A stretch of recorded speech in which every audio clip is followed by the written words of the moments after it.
Je t'avais raconté un exploit que j'avais fait en maternelle, c'est que j'avais échangé. Attends. Oui, tu m'en as raconté. Mais raconte-moi celui-là. J'ai échangé une cuillère de la cantine Ouais. contre un bisou à une fille. Ça, tu me l'avais raconté, ouais. Habile. Maternelle, mon gars, maternelle. Je t'avais demandé à combien t'estimais l'amour aujourd'hui. À 2 cuillères ou 4 cuillères? Une cuillère de cantine. D'accord. Voilà. Mec, mon exploit à moi à la cantine, c'était d'avoir collé tu sais, les petites betteraves coupées en dés, là. Truc Ouais. en boîte qui nous servait, là. Et bah, il y en a une au plafond, elle y est encore à cette heure-ci. Je te jure, mec, elle a jamais bougé. Elle a séché et elle est restée comme ça parce que je l'ai collée tôt. C'est genre en CE1. Et CM2, elle y était encore. Il était quelle heure environ? Mec, c'était le deuxième service. Ah ouais, donc c'était pas si tôt que ça en fait. 13h30. Non, mais dans la journée. Ouais. Mais ouais, j'en étais fier. Elle est restée un moment. Je comprends, ouais. Bonjour tout le monde, bienvenue dans Ma Bulle, le podcast. Bienvenue, Nous bienvenue. sommes à l'épisode avec un Z 6. Ouais. C'est l'épisode 6. On C'est a ça. fait 6 épisodes de ce podcast et les gens l'écoutent encore, c'est fantastique. Moi, je suis esbourbillé. Moi je suis Esbourg. Moi, je serais vous, je trouverais mieux à faire. Non mais je vais te dire, il y a des choses bien dans la vie comme le macramé, les colliers de nouilles. En vrai, tu sais, tu en parles souvent, mais j'ai jamais vraiment su ce que c'était avec du macramé. Moi non plus. Je me confesse. J'avoue que je sais pas. Bah voilà. Je sais pas. Parce que souvent, tu fais le rapprochement avec les colliers de nouilles. Mais est-ce que c'est vraiment la même chose? Le macramé, je crois que c'est quand tu colles des pattes sur des dessins. Par exemple, tu sais, tu dessines un bonhomme et tu colles des pattes, tu sais, les tortellini là. Les tortellini, tu les colles sur les cheveux pour faire des cheveux. Art plastique, Art art contemporain. contemporain, oui. Ok. Donc le sujet. Le sujet de ce podcast aujourd'hui, ça va être un sujet qui me tient à cœur parce qu'il y a encore beaucoup de gens autour de moi qui l'ont. C'est comment exclure la négativité qu'il y a autour de nous. Parce que c'est très simple. Et d'ailleurs, c'est plus simple de se laisser entraîner par des personnes toxiques dans des choses qui nous plaisent pas forcément, mais qu'on fait parce que tout le monde le fait, que de se dire non, moi je vaux mieux que ça. Et comment et pourquoi, on va voir. Et c'est surtout ça en fait. Pourquoi l'enlever?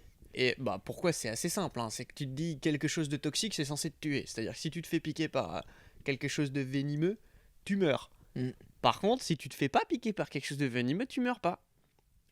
Le poison, je veux dire, ça a jamais été bon. Hein. La métaphore, Bini connaît ça très très bien. Tu sais ce que je connais aussi? Dis-moi. Les oxymores. D'accord. Mais je pourrais pas te fournir d'exemples parce qu'après toi tu le sauras aussi. Moi, je peux t'en fournir plein si tu veux. Mais je veux pas que tu me fournisses des exemples. Ah, mais c'était si tu voulais. Tu peux m'en fournir un, ouais. Ah non, non, là je te parle plus à toi. D'accord, Je m'adresse plus à ta personne. d'accord, Voilà. d'accord. Alors, la première, le premier point sur lequel je voulais venir, et tu me diras ce que toi t'en penses, c'est que... Non, ah non. tu me parles vraiment plus en Ah fait. non, non. Bon bah, merci d'avoir suivi ce podcast.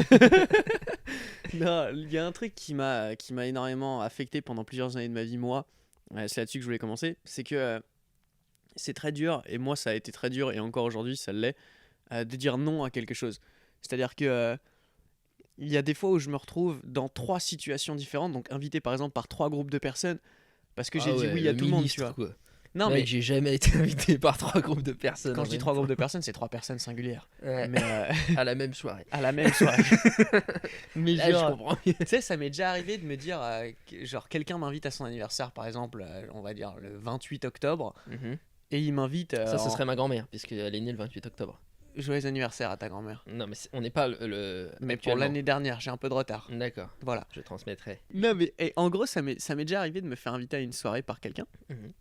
et 2 semaines plus tard, quelqu'un d'autre m'invite à une autre soirée, tu vois. Oui. Et tu le sais, ma mémoire n'est pas extrêmement fonctionnelle. Je radote beaucoup, et j'oublie pas mal de choses. Oui. Voilà.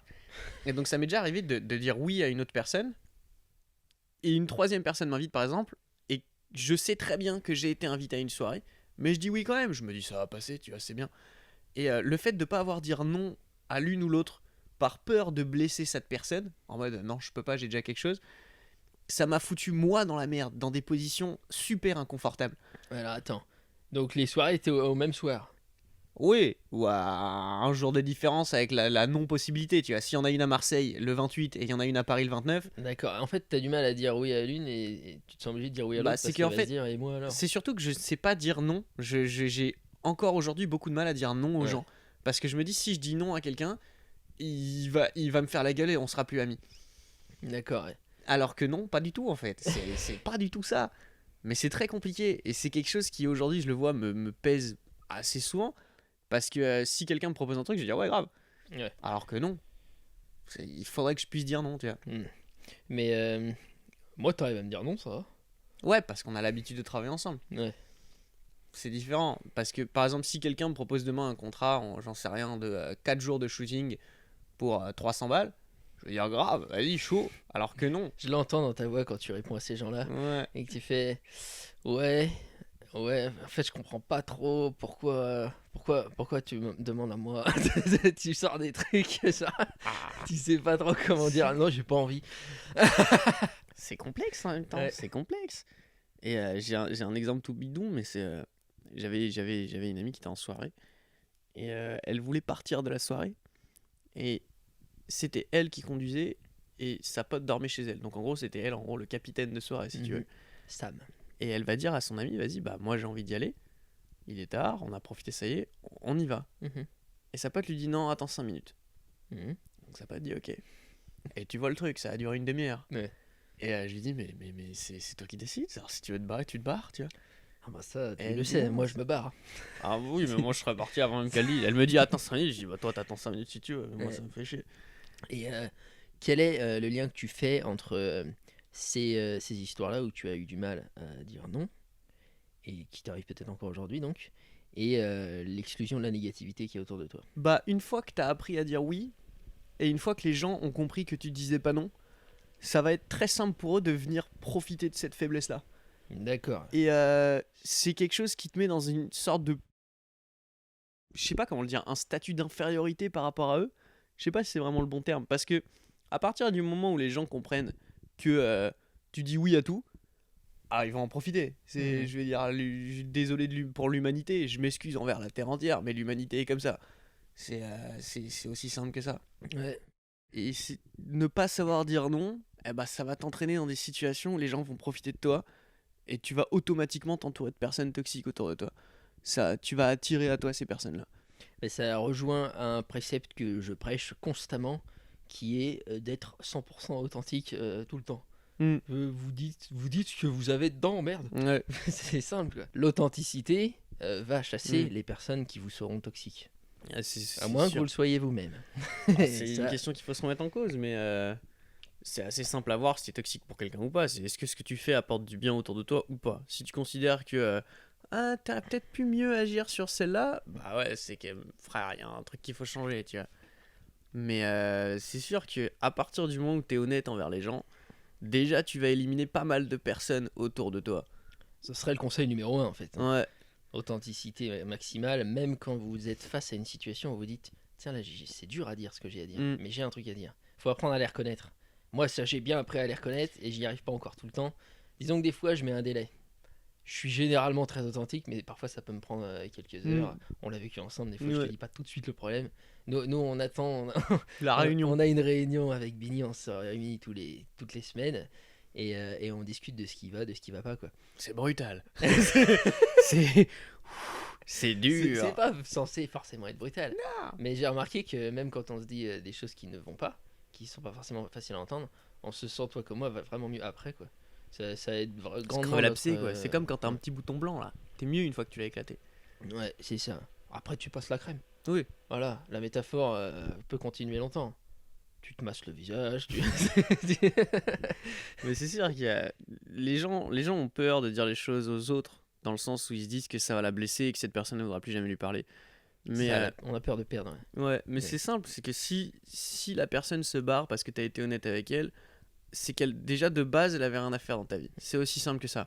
Que ça soit ton Ouais. père, ton frère, ta soeur, ton meilleur ami. Genre, tu peux pas juger une amitié par exemple sur la durée depuis laquelle t'es ami avec lui. Genre, moi j'ai un pote, ça fait 20 ans qu'on se côtoie. C'est pas parce que ça fait 20 ans qu'on se côtoie que je continue de le côtoyer.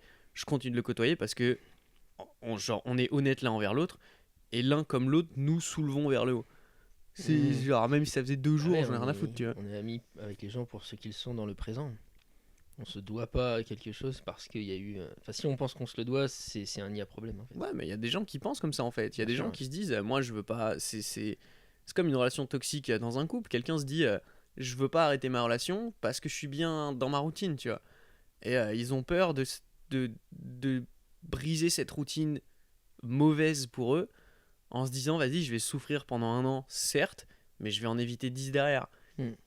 Et la manière dont tu présentes ça, ça me fait penser à un commentaire qu'on a eu il y a pas longtemps qui était très bienveillant, hein, même s'il y avait une critique, c'était très intéressant, qui nous disait le podcast est bien et tout, mais vous présentez parfois les choses comme si c'est un peu trop simple, Ouais. genre vous êtes des yogis et tout est simple. Et c'est vrai, c'est vrai qu'on a tendance à faire ça comme ça avec Bini, mais moi, de ce que j'en sais, euh, je pense que notre façon de voir la vie, notre vision de la réalité, notre vécu au final et ce qui va constituer notre vie découle de nos croyances. Et si vous êtes persuadé que vous avez vraiment cette croyance intégrée profondément en vous que les choses sont simples, bah, elles le seront généralement beaucoup plus. Et c'est pour ça que des fois on présente des conseils ou des façons de voir les choses qui apparaissent très simples, genre bah oui c'est évident, mais vous gagneriez parfois à penser comme ça en fait. Parce que la personne qui se dit la vie c'est compliqué, bah évidemment qu'elle va avoir plus de mal quoi. Et c'est surtout que nous, on le présente comme simple, mais ça rejoint ce qu'on disait dans les autres podcasts, c'est que c'est, c'est la face visible de l'iceberg. C'est-à-dire que là, on vous parle de nos expériences. Mm. Donc, moi, personnellement, j'ai 28 ans. J'ai eu le temps de faire de la merde. Et tout ce que je vous dis là sur le fait de se séparer des personnes toxiques, le fait de savoir dire non, c'est parce que pendant les 10 dernières années, je l'ai payé en fait. C'est pas une illumination que j'ai eue un soir Mm. et je me suis dit waouh, la vie est simple. Non, non, non. C'est parce que j'ai douillé ma race pendant plusieurs années qu'aujourd'hui je peux me dire c'est comme ça que j'aurais dû réussir, enfin c'est comme ça que j'aurais dû faire. Et Ça, nous, en donnant ces conseils-là, notre but c'est de vous faire gagner du temps c'est ça en pour ceux fait. qui sont dans les phases qu'on a traversées avant quoi. Et quand Bini il dit c'est simple, si une personne est toxique, elle est toxique même si c'est un parent, un frère et tout, je l'appuie. Vraiment, c'est quelque chose. Ça peut paraître difficile, genre souvent on va nous répondre ouais non, enfin je peux pas faire ça à mon père. C'est une relation toxique, si vous êtes bloqué dedans, ça peut durer 40 ans. On n'a pas le temps, je veux dire, la vie et tout, on a Bah des c'est choses à ça. faire. Donc, si jamais vous devez vous éloigner d'une personne toxique, même si vous avez un lien fort, eh bien, il faut le faire et vous en serez libéré. Et il y aura simplement le court terme qui sera difficile. Le début, genre, il y a une relation qui se brise, il y a des pleurs, il y a des tu me fais ça à moi, il y a de la culpabilisation, puisque si la personne est toxique, vous en faites pas, elle va vous faire culpabiliser.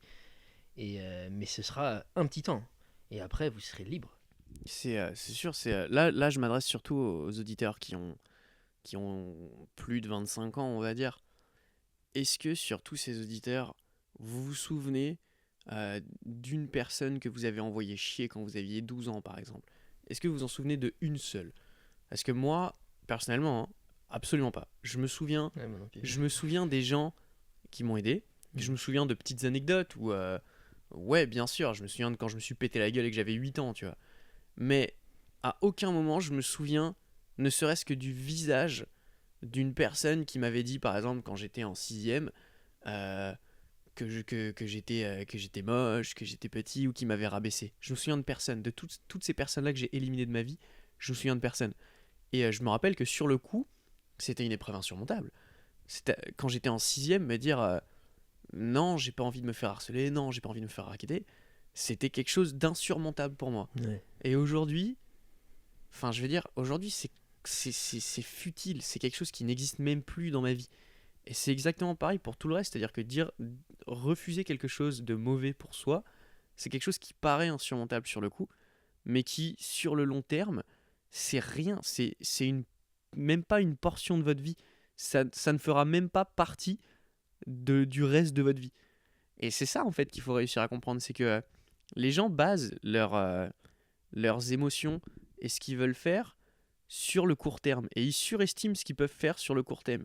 Ils se disent, moi, c'est comme ça, c'est un truc que j'ai toujours trouvé débile. C'est les résolutions au début de l'année. Mhm. Les gens qui se disent, moi, cette année, je veux ça, je veux ça.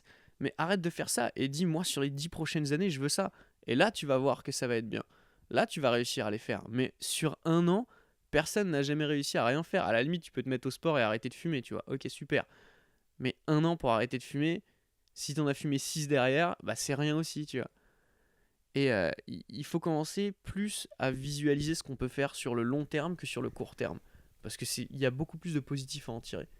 Et dans quelle mesure, ça répond pas à ce que tu viens de dire, mais à ce que tu as dit il y a une minute ou deux, dans quelle mesure tu penses qu'il est toujours bon de se séparer d'une personne, et dans quel cas, au contraire, parfois, la personne va traverser un moment de toxicité, mais elle ne mérite pas pour autant qu'on la laisse derrière nous. Je sais pas si tu vois ce que je veux dire. Ouais, Il y bah a, c'est il y dur a à des gens qui ont évaluer. une mauvaise période, tu vois ce que je veux dire. Ça dépend. C'est un autre sujet, mais ça rejoint ce que je te disais sur un podcast précédent de tout arrive à un moment donné. Mhm. Si tu croises le chemin de quelqu'un à un instant T, que c'est la première fois que tu la vois et que cette personne est toxique, automatiquement tu vas te baser sur l'opinion que cette personne est toxique. Alors que si ça se trouve, sur les 20 dernières années, c'était une personne ultra bienveillante, Mhm. et là elle est dans une mauvaise passe. Après, c'est la vie, c'est pas à toi de le choisir. Si tu l'as rencontré à ce moment-là, c'est que c'était fait pour arriver à ce moment-là, et donc vous n'êtes pas fait pour vous parler. Après, si tu connais quelqu'un, tu sais que dans le fond cette personne est bienveillante, et que tu vois qu'elle est toxique, t'as le droit d'évaluer son environnement, t'as le droit de savoir pourquoi elle est comme ça. Si t'arrives à identifier la cause du problème, et que tu vois que le problème c'est quelque chose qui peut se traiter, tu peux l'aider, y a aucun souci. Mais si tu vois qu'elle est toxique par plaisir, ou qu'elle est toxique parce qu'elle veut s'intégrer à un groupe d'amis extérieurs, Mhm. bah laisse-la être toxique, ça n'a rien à faire avec toi. Ouais, je vois. C'est ultra complexe. En fait, c'est complexe cette question parce que c'est juger une personne à un instant T. Mais tu peux pas juger quelqu'un comme ça.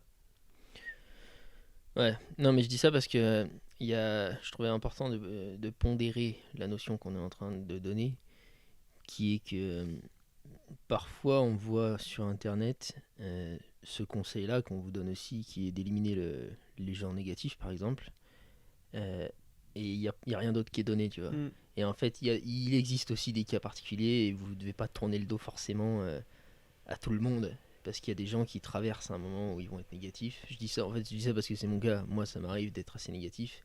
Et je le donne autour de moi et j'ai pas envie de le donner, quoi. Mais j'ai peur justement que mes proches me tournent le dos juste parce que je suis négatif une seconde. Et je pense qu'il faut pas forcément tourner Ouais, le dos mais à ce moment-là, quoi. il y a une différence entre être négatif et être toxique. C'est-à-dire que Ouais. quand toi t'es négatif parce que t'as des doutes au quotidien ou t'as une phase de stress intense, j'en sais rien.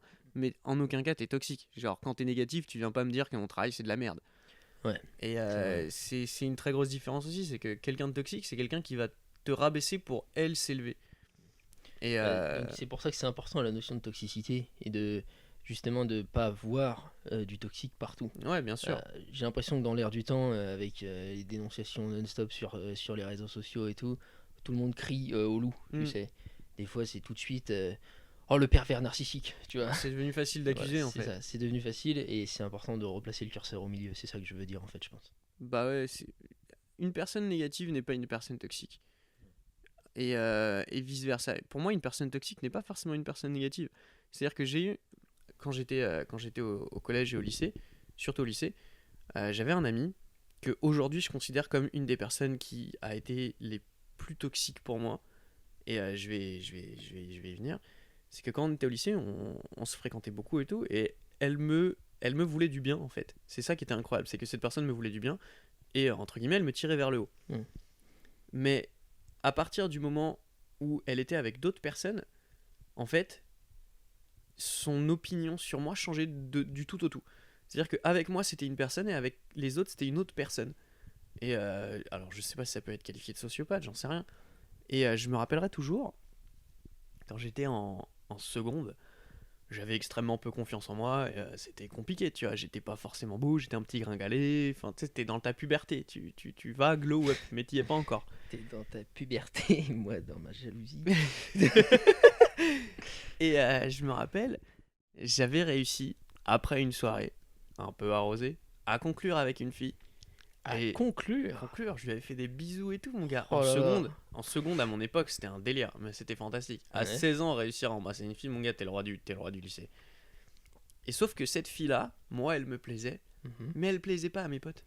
Dans Ouais. le physique, je veux dire, uniquement dans le physique. Ah ouais, d'accord. Et donc, je me suis dit, ah, bon, bah, si mes potes l'aiment pas dans le physique, alors je peux pas être avec elle, tu vois, c'est normal, c'est quelque Ouais. chose de stupide. Ah, faut que on je est fasse. on est des daubes à cet âge-là. Je me rappelle, et je m'en excuse aujourd'hui, si elle m'écoute, peut-être tu te reconnaîtras, j'en sais rien, mais je m'excuse infiniment de l'avoir fait parce que je me rappelle l'avoir détruit.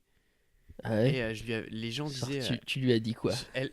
Mes potes m'ont dit non, mais tu peux pas sortir avec elle, elle ressemble à un sanglier. Et dans ma tête, ça. C'est pas possible. Mais le pire, c'est qu'elle elle était magnifique en Genre plus. la meuf, c'est un marcassin, il se roule dans la suie. Et les gens, quand ils m'ont dit ça, j'ai dit what the fuck. Et je me rappelle leur avoir répondu, et pour moi, c'était bienveillant. Je leur avais dit je préfère sortir avec un sanglier comme ça qu'avec quelqu'un d'autre.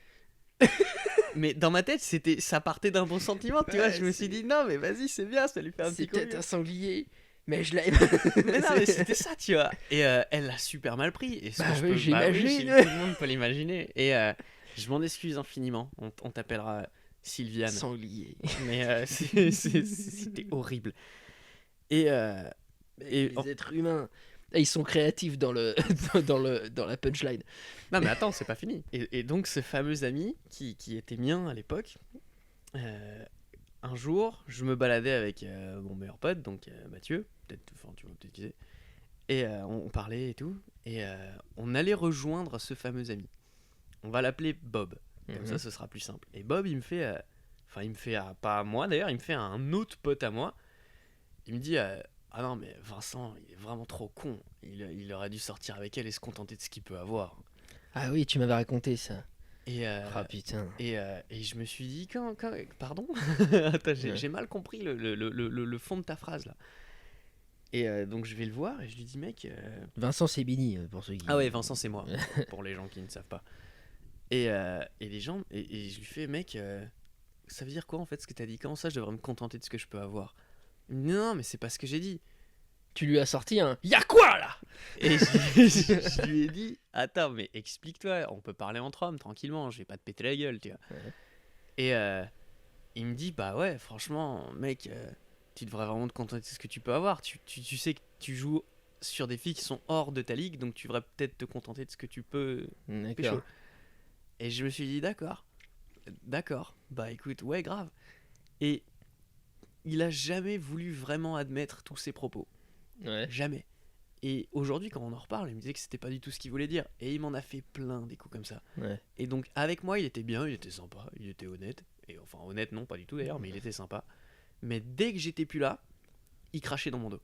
Ah ouais, d'accord. Ouais. Et le truc, c'est que quand quelqu'un crache dans le dos de quelqu'un, si vous êtes à côté de lui, qu'est-ce qui empêche cette personne de pas le faire avec vous? Si tu m'entends parler à mal de quelqu'un dans la rue, qu'est-ce qui peut te faire dire que je vais pas le faire avec toi quand je suis avec d'autres gens?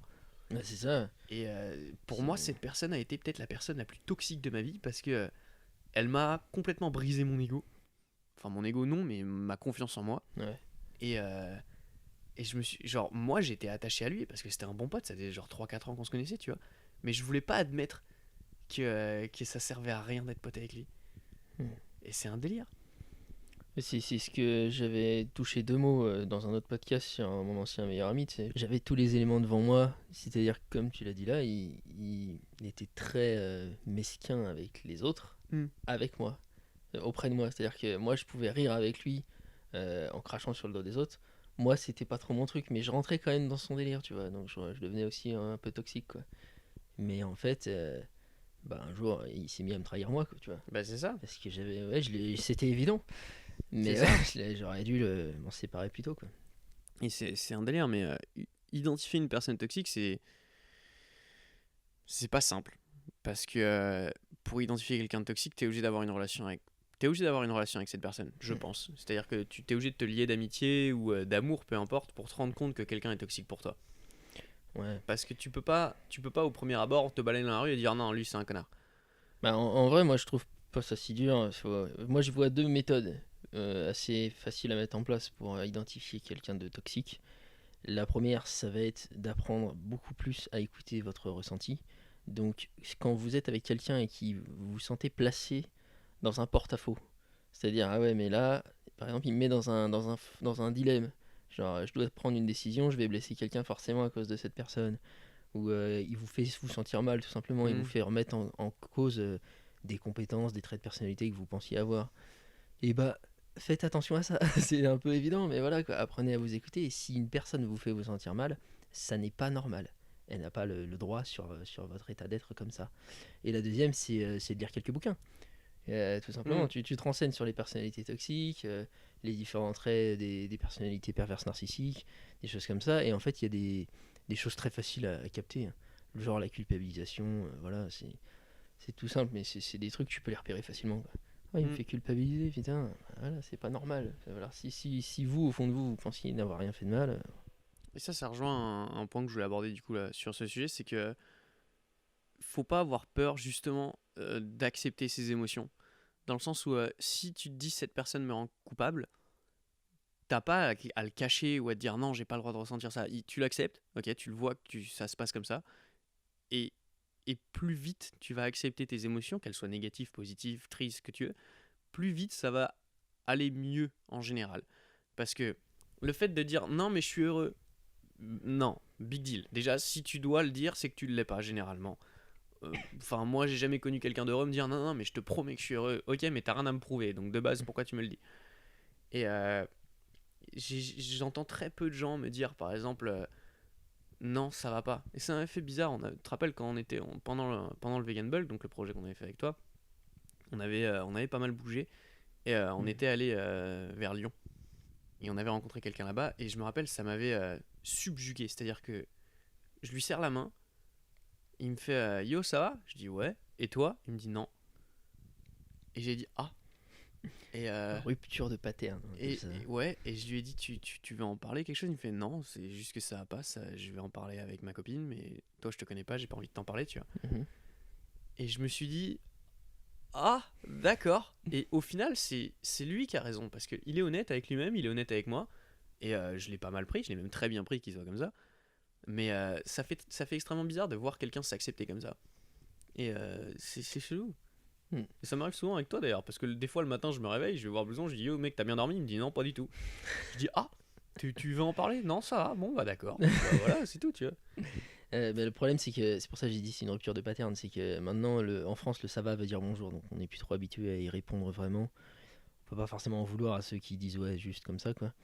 Mais ouais, ça m'est arrivé le cas inverse où c'était avec les mecs de la salle. Tu sais, ils sont très cool, je les Mm. adore. Mais souvent, ça va, la forme bien, bien, bien, ouais, la forme bien, ça va bien et tout. Puis ils t'écoutent pas, tu vois. Et ça m'est arrivé une fois de dire à l'un d'entre eux non, non, ça, franchement, ça va pas du tout et tout, j'allais pas bien du tout. Et le mec, il a fait ah ouais, bien la forme. Il est parti, quoi, tu vois. Le mec, il a C'est pas écouté. chaud. Mais ça m'a fait rire. Et Bah ça ouais. allait un peu mieux, tu vois. Bah en vrai, ouais. Mais c'est quelque chose de simple, hein, parce que quelqu'un quelqu'un qui ne veut pas de ton bien, te fera passer par des statuts émotionnels plus ou moins négatifs. C'est-à-dire que si quelqu'un de toxique te dit que ton travail est incroyable et que tu mérites tout l'amour du monde et te tire vers le haut non-stop, c'est peut-être toi qui es toxique à ce moment-là, c'est pas lui, tu vois. Mais si quelqu'un. C'est marrant, la c'est- tournure de ta phrase. Si une personne est toxique et qu'elle te tire vers le haut, c'est toi qui es toxique. Je sais Non, pas où mais tu veux en venir. c'était pas ça, mais en gros, c'est ce que tu disais. Genre, ne juge pas tout le monde toxique. C'est pas comme ça que ça marche. C'est déjà si tu penses que absolument l'entièreté de la Terre est toxique, déjà c'est faux. Et de deux, c'est peut-être pas l'entièreté de la Terre qu'il faut remettre en question. Et Oui, c'est vrai. je voulais en venir là, c'est que tu as le droit de dire ouais telle ou telle personne est toxique, mais tu as aussi le droit de te remettre en question toi, parce que au final, je pense qu'on a tous été toxiques pour quelqu'un à un moment. C'est vrai, ouais. C'était le point où je voulais venir aussi, ouais. Et enfin, c'est bizarre, c'est très bizarre à dire, mais faire une introspection et se dire ok, comment je suis moi avec mon entourage, c'est bizarre. C'est ce que Blouson a dit au début, tu vois. Ça lui arrive d'être négatif, mais il l'admet, donc il n'y a pas de souci là-dessus. Mais il faut savoir le reconnaître en fait. Mm. Parce que être négatif, c'est pas être toxique, loin de là. Mais te dire que tu as besoin, par exemple, de rabaisser tes potes en soirée ou d'être condescendant envers quelqu'un pour toi te mettre en valeur, là, tu as le droit de te remettre en question quand même. Un autre très facile à repérer chez les personnes qui vont être toxiques, c'est que les mots et les émotions sont des outils pour eux. Ils vont te donner pour te reprendre. Ils vont par exemple te donner beaucoup Mm. d'amour, te faire sentir aimé, et ensuite te menacer de te l'enlever. Ouais. Te faire sentir que si tu fais telle chose, c'est hasta luego, quoi. Tel Maître Gims. Ouais. Et donc ça c'est un très facile à repérer ça. Apprenez aussi à repérer vos mécanismes chez vous parce que on est tous en fait plus ou moins toxiques à Bah oui. différents moments. Je pense qu'il est bon d'aspirer à l'être le moins possible et le moins souvent possible. Mais la toxicité, c'est dommage, le mot se répète un peu trop, j'aimerais trouver une paraphrase pour ce mot-là, mais bon, on s'est compris quoi. La toxicité découle bien souvent d'un mal-être en fait qu'on a. Donc une personne qui va être toxique, c'est entre guillemets pas de sa faute. Disons que c'est pas de sa faute si elle travaille jamais sur elle pour s'améliorer. C'est ça. Mais ça vient toujours d'une souffrance, ça vient toujours de voilà. Moi j'ai déjà rencontré les personnes les plus manipulatrices du monde, elles étaient infectes. Mais sauf que voilà, quand tu écoutes leur enfance, et ben c'est logique quelque part, tu vois. Elles ont vécu des trucs qui les ont brisés et qui ont créé chez eux ces mécanismes de toxicité qui sont en fait juste des moyens pour eux de ne pas mourir psychiquement. C'est si elle faisait face à la réalité, parce que quand tu es toxique, tu es dans le déni, tu vis dans une vision alternative de la réalité. Et bah si tu les places dans la réalité tout de suite, elles die. Elles peuvent pas supporter sur leurs épaules le poids de la vérité, de tout ce qu'elles ont pu infliger, de tout ce qu'elles sont. Donc il faut voilà toujours avoir cette démarche aussi de compréhension de l'autre, et c'est pour ça aussi qu'on recommande de s'éloigner et pas de dire par exemple les quatre vérités. C'est pas ça. Tu t'éloignes parce que déjà tu peux rien faire généralement avec ces gens-là, et tu n'es pas obligé de couper les ponts, mais il faut que tu mettes la distance qui convient pour pas que la relation soit toxique tout simplement quoi. Et enfin, je connais quelqu'un qui a quelqu'un dans son entourage qui est infidèle. Et cette personne-là Infidèle en amour donc. Ouais. D'accord. A vu l'infidélité de ses propres yeux. D'accord. Elle a sorti sa canne blanche et mis ses lunettes de soleil. Bah, en fait, je lui ai dit, le truc que tu es en train de comprendre, c'est que si quelqu'un veut être infidèle en face de toi, c'est qu'il veut t'inclure dans ce mensonge. Parce que jamais de ta vie, tu seras infidèle devant une personne de ta famille, tu vois. C'est débile. Et ça rejoint ce que j'ai dit tout à l'heure, ça, mec. Sur le fait, comment elle vous fait sentir quand elle vous oblige à voir ça. C'est ça. Ça vous crée un conflit intérieur. Et moi, c'est ce que je lui ai dit. Je lui ai fait, si elle fait ça, c'est qu'elle veut t'inclure à l'intérieur pour pouvoir t'utiliser comme excuse plus tard. C'est débile, mais c'est ce qu'elle veut faire. Et elle me dit, oui, non, mais je le sais, blablabla. Et j'ai dit, mais si tu le sais, t'as deux solutions. Soit tu la confrontes à ça et tu lui dis, écoute, moi, j'ai pas envie d'être inclus dans ce mensonge. Soit tu pars.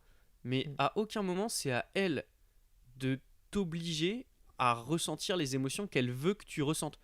C'est-à-dire que ta vie est prioritaire par rapport à la sienne. Si elle fait ça, il faut que tu arrêtes de te voiler la face en te disant que elle fait ça, mais c'est pas grave. Non, elle sait très bien ce qu'elle fait. Elle le sait très bien.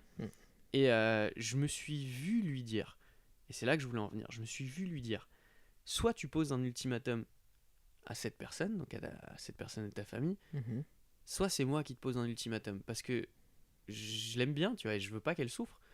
Mais je me suis dit, c'est l'un ou l'autre. Et je me suis vu lui dire, je l'ai pas dit, mais je me suis vu lui dire, c'est elle ou moi. Et quand j'ai pensé ça, je me suis dit, mais pour qui tu te prends? C'est vrai que là, tu reproduis un schéma toxique au final. Et je me suis dit, mais non, mais pas du tout, j'ai aucun droit de lui dire ça. Et au final, j'ai passé 1 heure ou 2 à essayer de lui faire comprendre que ce qu'essayait de faire cette personne-là, mais je lui ai dit, je peux pas t'obliger à penser comme il faudrait, tu vois. Si tu veux pas, j'y peux rien. Moi, j'essaie juste de te faire comprendre plus ou moins la situation d'un point de vue extérieur. Parce que le truc, c'est que quand t'es dans cette relation, t'es aveuglé en fait. Les gens disent l'amour rend aveugle. Oui et non. Parce que quand t'es dans une relation, c'est facile de pas voir le reste. Mais c'est aussi très facile de se mettre d'un point de vue extérieur et de se dire, ok, qu'est-ce qui va pas, qu'est-ce qui va. Et là, clairement, si tu arrives à te voir un minimum de l'extérieur, tu peux très bien comprendre que cette relation elle était ultra toxique. Quand elle m'a raconté ça, j'ai dit, mais tu es en train de te faire mener en bateau par le bout du nez. La prise de recul dont on parlait dans le premier podcast. C'est ça. Si tu te recules sur une situation, tu la vois d'en haut et là, ça change ton point de vue. C'est d'ailleurs l'une des nombreuses façons que j'utilisais en hypnothérapie. C'était pas forcément de prendre juste du recul, mais par exemple de se placer dans les chaussures de quelqu'un d'autre.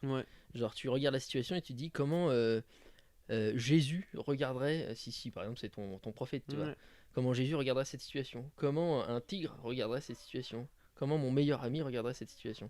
Et c'est vachement intéressant en fait, parce que des fois ça peut te faire te rendre compte que, comme là, dans le cas de la personne dont tu parles, elle se fait un peu abuser, quoi. Et des fois, ça peut aussi te faire te rendre compte de tes torts à toi. Ouais, Tu te bah, dis, ah de ouais, ouf. putain, j'ai l'air d'un enfoiré, là. Bah, c'est ce qui s'est passé hier Ouais. en fait. C'est que si je l'avais pas fait, je me serais dit putain, mais Mm. heureusement que je l'ai pas fait. Là, aujourd'hui, je me dis merci d'avoir pu faire ça parce que j'aurais perdu quelqu'un de cher quoi. Je me serais dit putain. Et le truc, c'est que j'aurais arrêté cette relation à mon avis en disant que c'est moi qui étais négatif pour elle quoi. Ouais. Et pas l'inverse. Mais c'est un vrai skill qui se développe, hein, comme tout Ça m'a s'entraîne. mis énormément de temps. L'auto-feedback. Ouais. Mais ça s'apprend et ça peut être long, ouais. Ça peut être douloureux aussi. Mais je pense que c'est un trait de caractère extrêmement positif. Après, chacun situe le bien et le mal comme il veut. Moi, j'ai l'impression que c'est quelque chose que l'humanité entière gagnerait à avoir, quoi. Chacun chez eux, quoi. Moi, c'est quelque chose que j'ai développé. J'ai mis peut-être. Franchement, j'ai commencé à 23 ou 24 ans, je crois. J'en ai 28 aujourd'hui, donc c'était il y a 4-5 ans. Mhm. Où j'ai commencé à méditer parce que je me suis dit non, mais c'est un truc de hippie perché fumeur de joint, tu vois. Mhm. C'est la méditation, jamais de la vie. Et la méditation, c'est tout simple, mais il y a plein de gens qui disent que tu peux le faire où tu veux en fait. Tu peux apprendre à méditer en te lavant les dents, par exemple. T'es pas obligé de méditer en étant assis comme un bouddhiste. Et la méditation, c'est juste le fait de se concentrer sur quelque chose qui te fait oublier que tu penses, en gros. Et le fait d'arrêter de penser et de ne plus avoir le cerveau occupé, et bah, tu penses jamais à rien. Si tu peux essayer, mais tu penseras jamais à rien en essayant de penser à rien. Parce que si tu te dis je vais penser à rien, bah tu penses à penser à rien. Enfin, c'est chelou, mais. Ouais. Et la méditation, c'est juste le fait d'arriver à penser à rien, entre guillemets, et de se voir soi-même d'un autre point de vue. Donc de ne plus se voir à travers ses propres yeux. Et ça aide à voir l'entièreté de ce que t'es. Et à te dire, ok, peut-être que là, je vais pas bien. Pourquoi pourquoi je ressens ça actuellement. Et c'est très bizarre, mais j'ai médité pendant longtemps maintenant. Et j'ai atteint le statut de maître yogi. Au Tibet, je suis maître yogi maintenant. J'imagine. Ouais, bien sûr. Mais je pense que tu as un très bon port de robe. J'ai un diplôme de méditation. D'accord. Oui, je l'ai fait sur Paint hier. J'ai écrit Habile. diplômé de la méditation. Et le fait de pouvoir me voir de l'extérieur et de pouvoir voir mes émotions de l'extérieur, bah, par exemple hier, ça m'a sauvé une relation. Qu'aujourd'hui, je me dirais, non, mais c'est moi qui ai raison, tu vois. Moi, je m'y connais très très peu en méditation. Je connais juste des techniques développées par Frédéric Vincent, qu'il a appelé le zéro mental. J'imagine que c'est des techniques de méditation en fait, où elles cherchent toutes à, on appelle ça dissoudre le mental, couper le flux de pensée en fait, ne plus rien entendre dans ta tête, sachant que il y a des études qui ont été faites, je sais pas si elles sont fiables, mais le nombre de pensées à la minute, Il est c'est des incroyable. centaines et des C'est centaines. Hein. incroyable. Donc je sais pas comment on calcule ça, je sais pas si c'est fiable, mais bon, c'est vrai qu'on a des pensées tout le temps. Et d'arriver à le réduire, ne serait-ce que beaucoup, c'est déjà énorme en fait. Et je pense qu'on fera des podcasts entiers sur ce sujet, comme tu dois le connaître pas mal. Moi j'ai des techniques d'auto-hypnose qui, j'imagine, se rapprochent de certaines méditations. Mais une comme ça, je vous donne en vite fait, c'est simplement d'apprendre à être observateur de vos pensées. C'est-à-dire que vous laissez venir celles qui viennent toutes seules, et vous la voyez passer. Donc c'est aussi une forme de prise de recul. Si vous êtes très visuel, vous pouvez la voir textuellement dans votre tête en train de passer et voir la suivante arriver. Si vous êtes plutôt auditif, juste l'entendre. Mais ne pas vous concentrer dessus, ne pas approfondir dedans, juste elle passe, vous la voyez et vous vous demandez ça va être quoi la suivante. Et ça a généralement l'effet de ralentir énormément le flux de pensée. Moi, c'était c'était quand j'étais au lycée. J'avais un pote qui m'avait dit, genre le cerveau. À la base, ça partait d'une blague, hein, mais il avait dit en gros le cerveau c'est des petits tiroirs, pleins ou vides. Et à chaque fois que tu as une pensée, en fait, c'est ouvrir un tiroir et regarder ce qu'il y a à l'intérieur. Et quand tu ouvres ton tiroir, en fait, c'est comme les boîtes avec les clowns qui sautent. Quand tu ouvres ton tiroir, l'idée sort. Et donc, tu y penses. Et il y a des fois où tu arrives sur un tiroir que tu ouvres et qui est vide. Et tu sais, c'est ces moments d'absence où tu regardes dans le vide et quelqu'un vient claquer des doigts devant toi et tu te réveilles d'un coup, tu sais. Ça, c'est le petit tiroir vide. Et ben en fait, la méditation, c'est juste apprendre à ouvrir ce petit tiroir vide et à avoir un moment d'absence, mais en être conscient. Et moi, maintenant, quand je médite, j'essaie de faire le vide sur un maximum d'idées et je vois mes idées comme des petits tiroirs qui s'ouvrent comme ça.